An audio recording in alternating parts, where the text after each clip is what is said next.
This week on The Riff, Drew and Justin talk preferences. I prefer they keep it under 30 minutes. We hope today is helpful. Thanks for listening. Riff! Oh, look at you. I haven't said that in a while. Look what the cat drug in. I haven't. You've always said that. Executive producer. Oh my word, it feels good. Welcome back. How's it feel? It feels good. My chair feels different.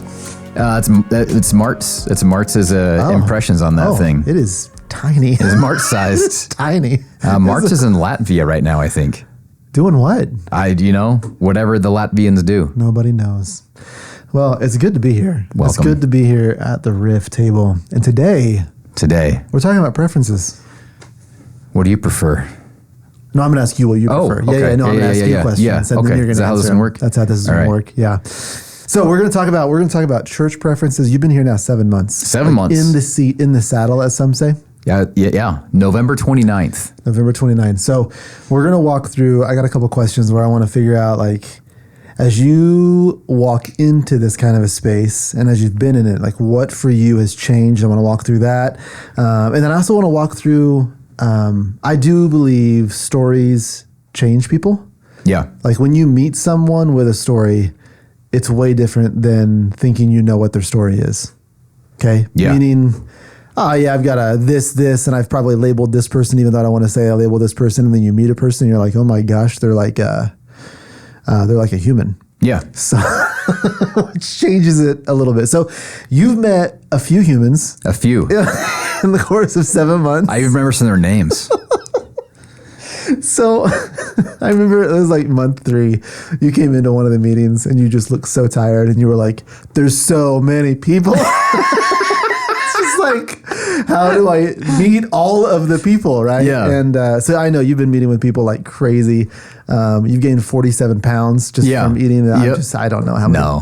What are you at now? I think I'm flat. No, I think I'm flat. I don't think I've gained weight. That is impressive. Yeah. That is impressive.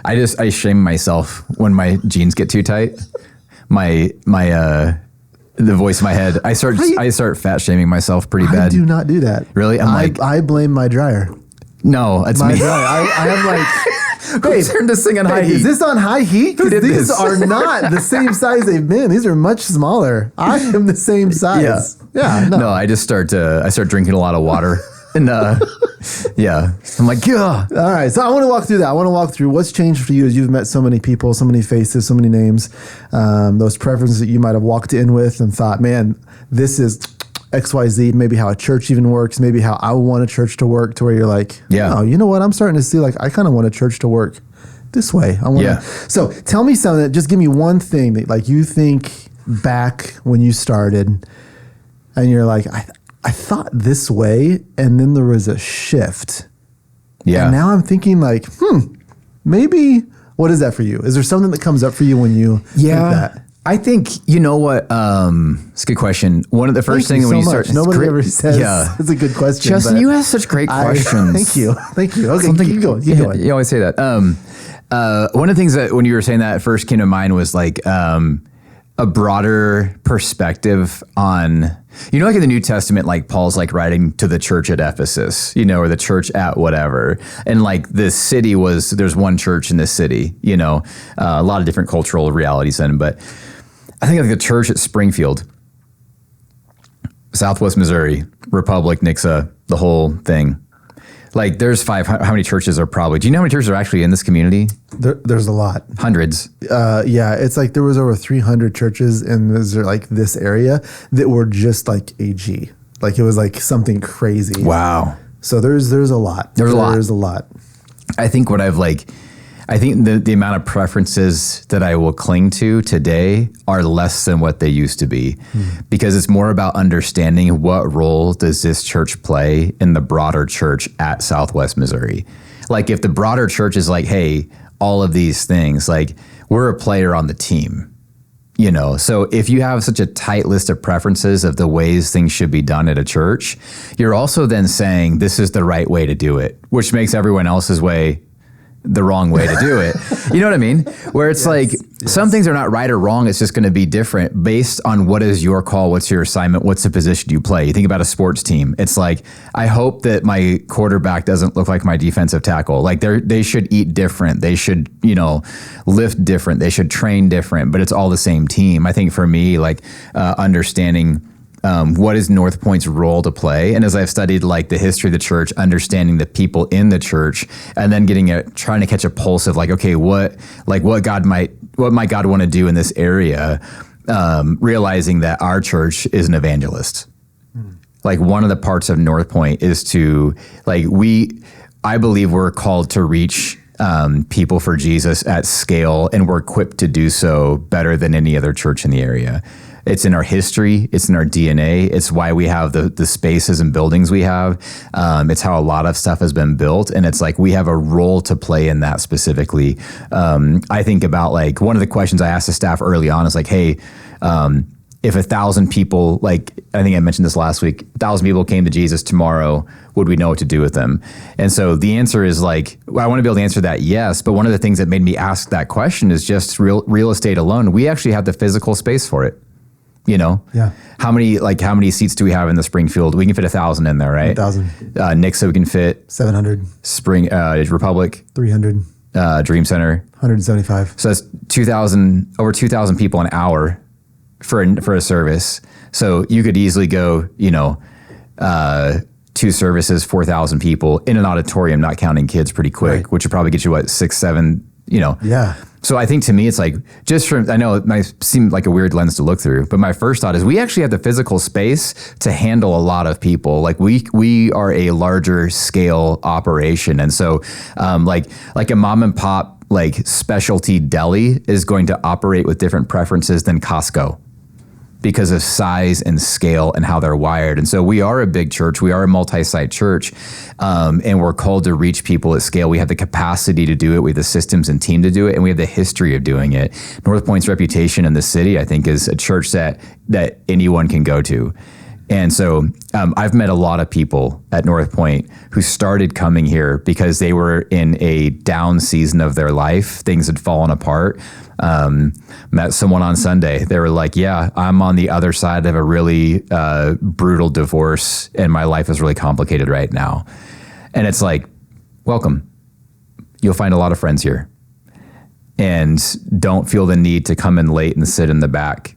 You can just openly talk about the hard thing you're going through, and it's not a place where we're going to be what did you do to deserve that pain in your life? You know what I mean? Yeah. And so I think a lot of, for me, I don't know if that's a preference as much as I just realized that there's not a right or wrong way to do certain things, but there is a right or wrong way to answer the calling that God has for you. And you got to be faithful to the call that God has in the church, not clinging on to the preferences you have because that's the way you like something. Because if the way I like it then runs counterstream to the call that I think God has for North Point, then I need to put my preferences down and say, no, what is going to reach the most people at scale? We are the container for that. We are the cost, you know what I mean? And it's not, and it doesn't make us better. We're not better. On my drive to church, I pass by, if I go to Springfield, I pass by 3 or 4 churches. And the last one I drive by is this little Church of Christ that looks like you could fit maybe 67 people in there, but there's 18 cars in that parking lot. And for those 18 cars, that's what they need. And we're not better or you know what I mean? We're not right or wrong.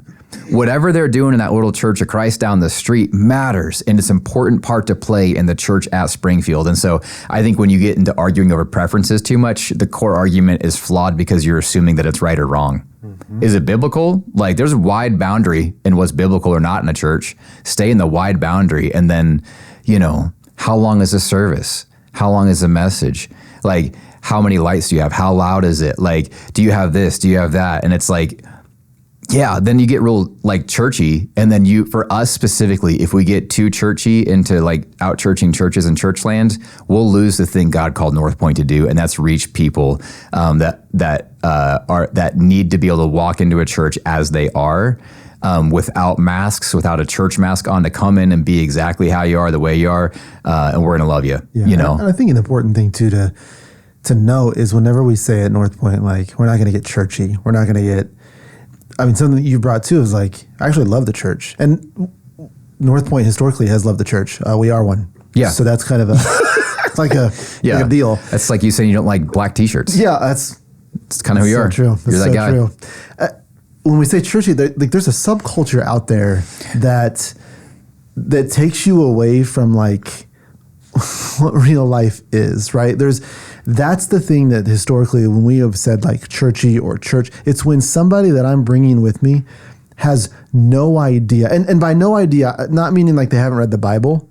Like we add on things to where it's like, wait, what are they doing here? What do you do that? And that's not in the Bible. That's not in the Bible. Like it's just this church culture that has been built over a long time. And that's, I think, as a church, like as a body of people, of humans, that historically North Point has been like, whoa, let's just like be real.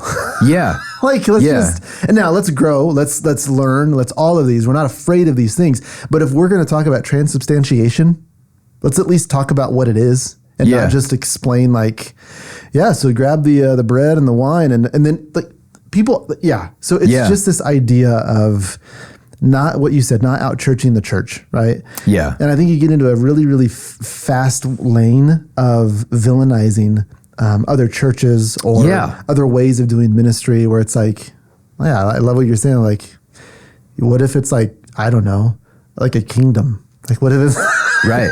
Like, what if it's like the same team? Yeah. Yeah. And we're all wearing the same jersey on the front, and it's like, But you know what's interesting? Like, I think it's like North Point's always like I've learned a lot. It's like I call it the maverick spirit, like the willingness to do it differently. And that goes all the way back to the beginning. I mean, this church grew from 0 to 7,000 people in 4 years. Yeah. That's insane. Yeah. We've done, methods have changed over the years. We've done a lot of different things, different ways of doing it. But we've never been afraid of doing it different. And like, that's something to me that resonates. I'm like, I don't want to just do it the way other churches are doing it. I think the advent of the internet and social media, like I talked about it, the algorithm knows I'm a pastor now. And so it's feeding me all of this content on how you should be doing church. And like, here's this trend that's like growing church. And I'm like, I just have a distaste for all that. You know what I mean? I'm like, okay, if this is what every person who works at a church is leading a church is getting fed, then everyone's slowly getting the same hive mind around what church is and how you quote unquote do it better by changing these methods and preferences and buying this new app and this, then it's like, well, then we all kind of start doing the same thing. But if we're not reaching lost, hurting people, or if the hurting person walks into an environment that's been curated by that and says, I don't even know if I belong here. Like, can I come in here when my life's kind of messy? I just think that's like, that's the fear of me is like, I don't want to go. So the maverick thing in me is not, I'm not rebel without a cause. The cause is like, let's make sure we're reaching people for Jesus, and that we don't become so weird in our own subculture that real people in the real world don't even connect with what we're doing on a Sunday to the point where they're like, I don't understand this, Mm-hmm. So I think for me, like, my view on that has shifted for sure. Like, I think I've become more, what I need to be right about, that list has gotten shorter. Yeah. And I think when you talk about Maverick, I always think it Rage Against the Machine. Like that's the kind of quit it now. Oh, you get it. I'm not personally not a fan of megachurch, not a fan of multi-site. And here you are. And I've been at a megachurch multi-site for almost 2 decades, right? The whole idea is like, why I don't like prefer those is because those become the machine. Mm-hmm. Right? Like you can easily get into this space to where the megachurch and the multi-site element is what you're like working for. And I do think that North Point historically has done a really good job of having a rage against that machine, right? Of like, and I do think like when you show up at North Point, I think sometimes people could be shocked that it is a megachurch.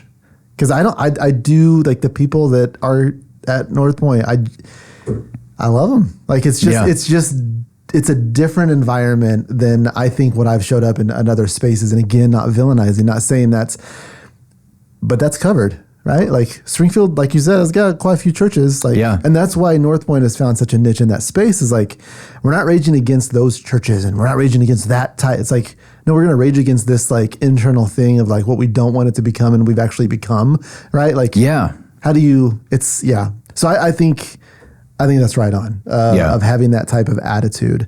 One thing I've learned to do speaking wise, and, and I'm growing in that space. I think I'm better than I was 6 months ago, but I hope I'm better 6 months from now. Like the skills, like anyone who's listening to this, whatever job you have, you want to be good at it, right?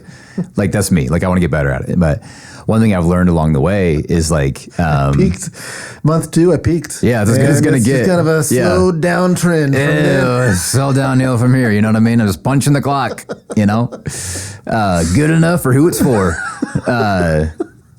But like one thing I've learned is like, or tried to lean into is like, hey, remember that there are unchurched, non-Christian people in the room every service at North Point. I used to speak at churches in my previous life. In the churches I would speak in, I wouldn't even think about that. I was there to help Christians be better Christians and know the Bible more. Good, all healthy. For that church, for certain churches, that's what you need to be doing. That's their call. Their call is to go deeper. Their call is to become, something. For us, it's like, I got to assume every Sunday there are people, and because there are people in the room. And so I think for me, like, we've talked about even consistency creates, if we're consistent in what we're doing week over week and how we're doing it and the tone that we take, it becomes predictability creates invitability. I've invited friends to church in my previous life, like even like growing up in the church I grew up in, I love my dad, but some Sundays he'd speak for 30 minutes, sometimes it'd be an hour, and you didn't really know. You know what I mean? And so I'm like, well, I didn't want to invite my friends because I didn't know what I was inviting him into. Yeah. And so part of preferences for us, like we do some things, some of the things we do them the way we do them is to make it a highly invitable experience because that matters. Because we want to make sure that, hey, you got a coworker who's curious about Jesus, you got a family member who's like, I'm not so sure. We want to make sure that North Point is a place where you can invite him to and be like, yeah, you can come to this one. You know what I mean? And again, not because we're better, it's because we understand who we are and the role we have to play. Think about any sports team, right? Like if I'm on a basketball team, and I'm the center, it's not my job to bring the ball down the court. It's not my job to make great pass. I got to box out and play defense. I feel like Wemby does. Wemby does. Wemby does. Yeah. Wemby's an alien. That's true. He's very different. Very different. Let's go football. Okay. Football. All right.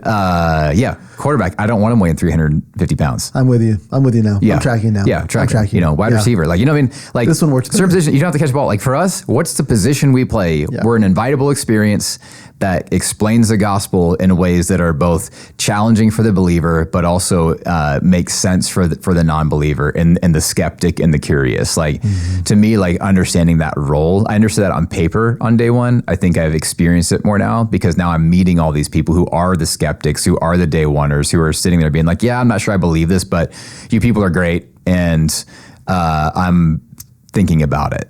You know what I mean? Like, so anyway, yeah, I think that's changed like some of my perspective on things, like on preferences. So, I still have my preferences, but it's also like willing to lay those down for the mission is what we all have to do. Because if we chase preferences, you're now trying to keep everybody happy. I worked for a guy named Roland for a long time.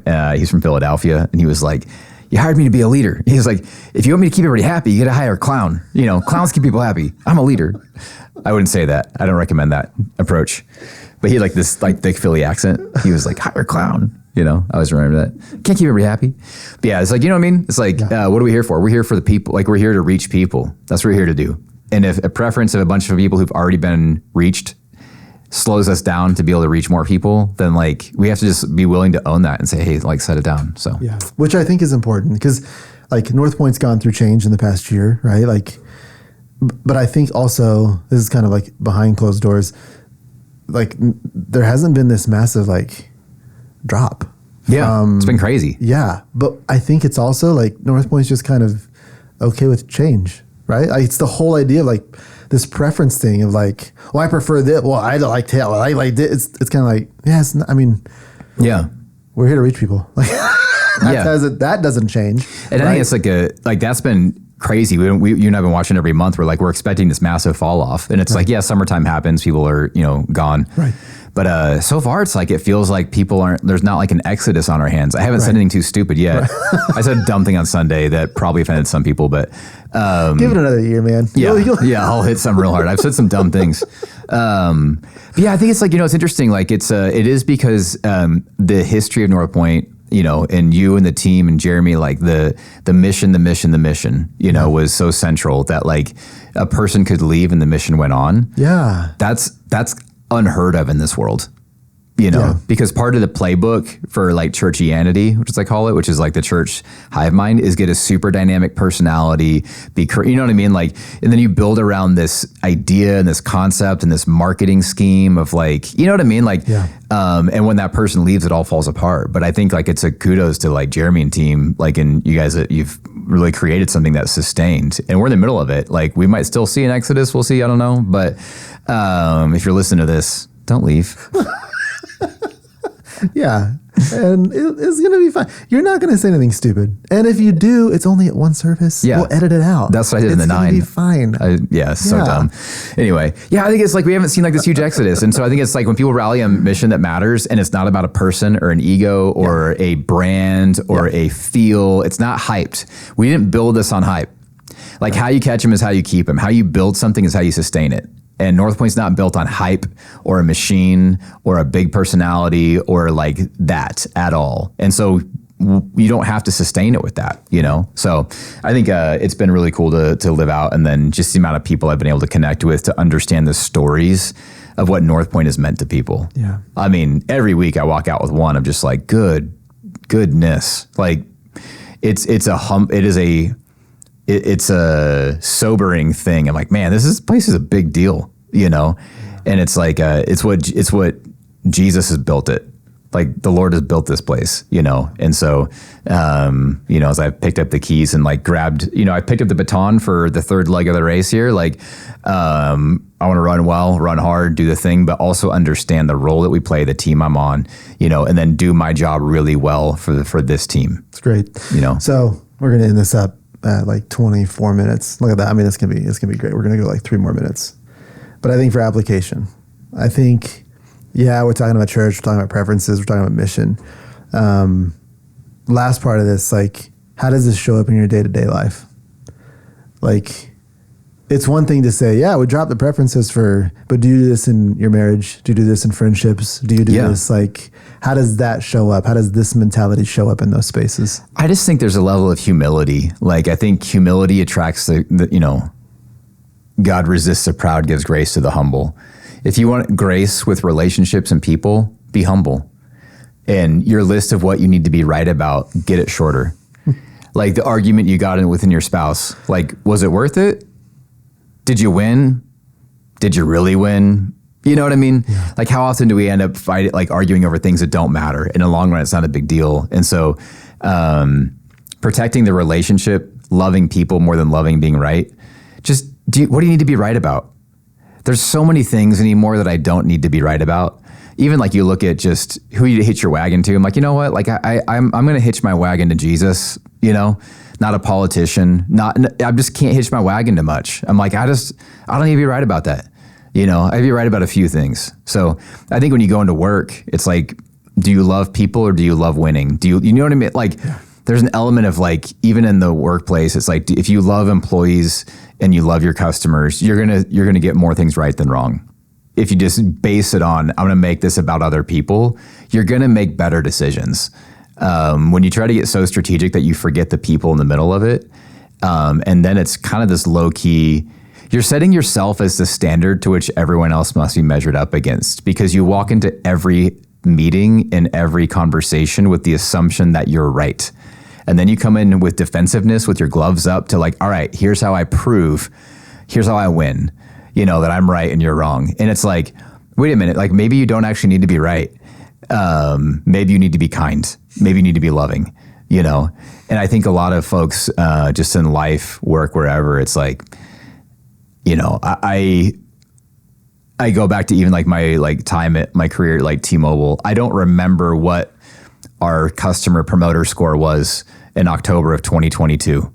You know what I mean? But I see faces at the church now that are people I worked with that I'm like, but I remember the role that person played in my life, and I know who they are as people. And we did enough to love each other. This sounds very like, Maya Angelou greeting card right now. You just got to love the people, man. You know what I mean? I don't think she wrote greeting cards. Maya Angelou? Did she write greeting cards? I'm Googling that right now. It's like Nelson Mandela. Listen, I open hands. I don't have to be right about this, okay? But I'm thinking she didn't write. She didn't write for Hallmark. I don't think. But I am open-handed. I'm curious. What'd you find?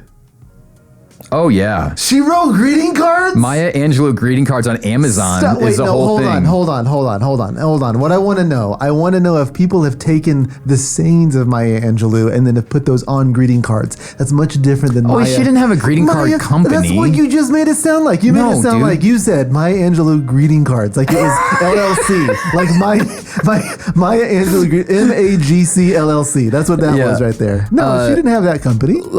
I mean, there's thousands of results on Amazon for Maya Angelou greeting cards. Etsy, that's what you're looking at right now. You're seeing no, that's deeply motivational, encouraging greeting cards. That's like saying Mark Twain had a greeting card company. Like Abraham Lincoln's. Yeah, it's on the internet. It's got to be true. Right? Yeah, it must be true. Nah. What do you need to be right about? I love it, man. I love the open hand approach. And I do prefer to be done before 30 minutes. So we're going to do that. Riff Raff. See you later. See you guys. Thanks for listening to this episode of The Riff. We'll have a brand new episode every week, wherever you find podcasts.